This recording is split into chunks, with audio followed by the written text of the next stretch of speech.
पूज्य बापूजी अहमदाबाद से व्यासपीठ से बोले थे कि अब हमारे आश्रमों पर आंधी चलेगी, नाना प्रकार के आरोप और प्रत्यारोप चलेंगे। सिर्फ इसलिए हुआ कि बापूजी के देवी कार्य बंद हो जाए, बापूजी के सेवा कार्य बंद हो जाए, बापूजी के आश्रम बंद हो जाए, आप आश्रम में जाना बंद कर दो।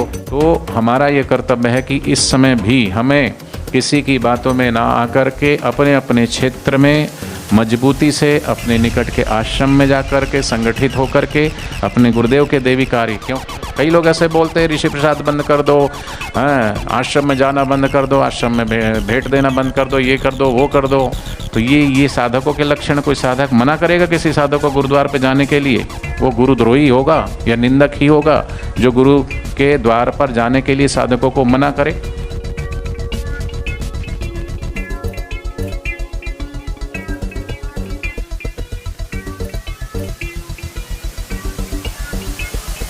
हमें इस बात का बहुत दुख है कि बापूजी 11 साल से 86 साल की उम्र में भी उनको दुख सहना पड़ रहा है। बहुत दुख होता है। इतना सब करने के बाद भी उनको न्याय क्यों नहीं मिल रहा? ठीक है, सही बात है। सभी को लग रहा है कि 11 वर्ष हो गए, इन 11 वर्षों में भेदभाव किया जा रहा है, औरों को छोड़ा जा रहा है, पर बापूजी के साथ ये भेदभाव क्यों? बापूजी को न्याय क्यों नहीं मिल रहा है? कल भी ये प्रश्न किसी ने पूछा था, कल भी मैंने जवाब दिया था कि साफ साफ पता चल रहा कि कितना बड़ा षड्यंत्र हुआ। और ये षड्यंत्र आज से नहीं हुआ।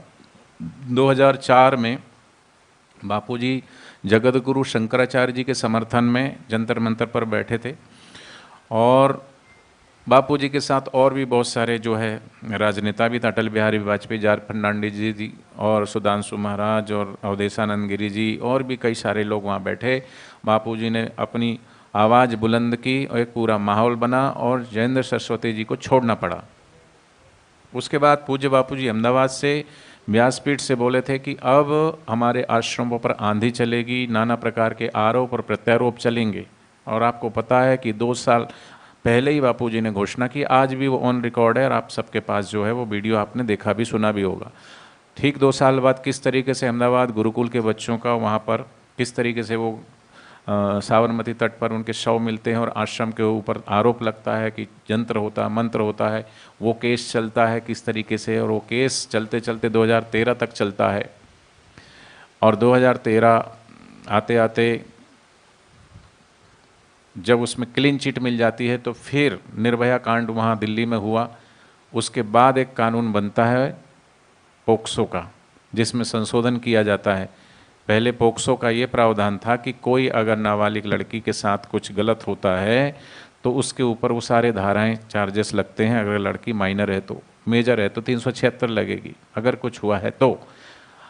और उसके बाद उसमें संशोधन हुआ कि पोक्सो कुछ हो चाहे ना हो कह देने मात्र से वो सेम चार्जेस सेम धाराएं लगेगी। ये प्रावधान उसमें निर्भया के बाद हुआ। उसके बाद ठीक थोड़े समय बाद ही पूरा, और इस कानून का विरोध बापूजी ने भी किया था। अंधश्रद्धा उन्मूलन जो कानून बना था, है ना, पूना से कोई ऐसी अंधश्रद्धा उन्मूलन कुछ चलाते थे, तो वो जब कानून बना तो उस चीज़ का भी बापूजी ने विरोध किया था। दहेज प्रथा का जो दहेज के ऊपर जो कानून बना था उसके ऊपर भी बापूजी ने कहा कि कानून समान रूप से दोनों पक्षों को देख करके बनना चाहिए। तो ये जो पोक्सो एक्ट बना था इसका भी बापूजी ने विरोध किया था, लेकिन वो बापूजी के ऊपर ही गढ़ दिया गया, मढ़ दिया गया। किस तरीके से वो फिर वो दूसरा जो षड्यंत्र हुआ वो भी गुरुकुल से हुआ। और वो लड़की कहाँ की? शाजापुर की, 2 साल पहले आती है। और वो लड़की बालिग है इस बात के 5-5 प्रमाण पत्र अपन ने कोर्ट में साक्ष्य रखे, कई सारे एविडेंस रखे, लेकिन कोर्ट ने स्वीकार नहीं किया। जब पहले से ही माइंड में इस तरीके से हो और अपने तरीके से कितने बड़े बड़े लेवल के जजों, सुप्रीम कोर्ट के जो वकील हैं, हाई कोर्ट के वकील हैं, सेशन कोर्ट के अच्छे से अच्छे जो टॉप लेवल के जो लॉयर हैं, उन्होंने केस लड़ा, फिर भी नहीं दिया गया। तो सिर्फ और सिर्फ इसलिए, और ये बापूजी इन 11 सालों में साफ कर चुके कि कुछ लोग हैं जो हमें नहीं आने देना चाहते और वो सत्ता पक्ष के हैं और उनके नाम भी हम देखे जाएंगे। ये बापूजी अपने श्रीमुख से बोले, आप सबने सुना होगा। तो इसलिए इतना समय लग रहा है, भेदभाव किया जा रहा है। हमारे लिए कानून कुछ और है, औरों के लिए कानून कुछ और है। लेकिन हमें अपने गुरुदेव के सामर्थ्य और गुरुदेव पर हमें विश्वास रखना चाहिए, और ये रखना चाहिए कि सदगुरु की तपस्या ही रंग लाएगी, ईश्वर से न्याय अवश्य मिलेगा। इतना इतना कुप्रचार होने के बावजूद भी सब साधकों के हृदय में श्रद्धा, प्रेम और विश्वास की ज्योत जगमगा रही है, तो गुरुदेव के आने के बाद और जगमगाएगी और जगमगाएगी। ये षड्यंत्र सिर्फ इसलिए हुआ कि बापूजी के देवी कार्य बंद हो जाए, बापूजी के सेवा कार्य बंद हो जाए, बापूजी के आश्रम बंद हो जाए, आप आश्रम में जाना बंद कर दो, है ना, गुरुदेव के प्रति अश्रद्धा हो जाए। इस तरीके से पूरा मीडिया ट्रायल हुआ, और मीडिया ट्रायल के बाद ये सब कुचक्र रचा गया। ना तो बापूजी के साधकों की संख्या घटी, ना ही बापूजी के साधकों की श्रद्धा घटी, ना प्रेम घटा, ना विश्वास बढ़ा, बल्कि और अधिक श्रद्धा, अधिक प्रेम साधकों का इन 11 सालों में और मजबूत हो गया। इससे बड़ा भी और आप कुछ भी कुप्रचार कर लोगे तो भी साधकों को असर होने वाला नहीं है, क्योंकि साधक जानते कि ये सदगुरु का दर है, यह मनमानी नहीं होती। निंदा करने वालों ने चाहे कितनी भी निंदा करी हो, पर सच्चे गुरु भक्तों को कोई परेशानी नहीं होती। सच्चे गुरु भक्त कहते निंदकों कुछ तो है मेरे बापूजी में, वरना आज भी बापूजी की दुनिया यूं ही दीवानी नहीं होती।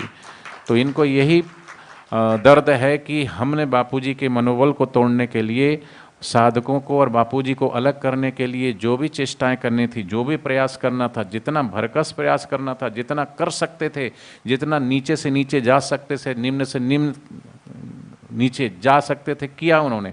फिर भी साधकों की श्रद्धा को, प्रेम को, विश्वास को नहीं तोड़ पाए। आज भी सब साधक अपने अपने क्षेत्र में गुरुद्वार पर आ रहे हैं, सेवा कर रहे हैं, साधना कर रहे हैं। तो हमारा ये कर्तव्य है कि इस समय भी हमें किसी की बातों में ना आकर के अपने अपने क्षेत्र में मजबूती से, अपने निकट के आश्रम में जाकर के संगठित होकर के अपने गुरुदेव के देवी कार्य, क्योंकि देवी कार्यों को बंद कराने के लिए कुछ चक्कर, कई लोग ऐसे बोलते हैं ऋषि प्रसाद बंद कर दो, हाँ, आश्रम में जाना बंद कर दो, आश्रम में भेंट देना बंद कर दो, ये कर दो, वो कर दो। तो ये साधकों के लक्षण। कोई साधक मना करेगा किसी साधक को गुरुद्वार पर जाने के लिए?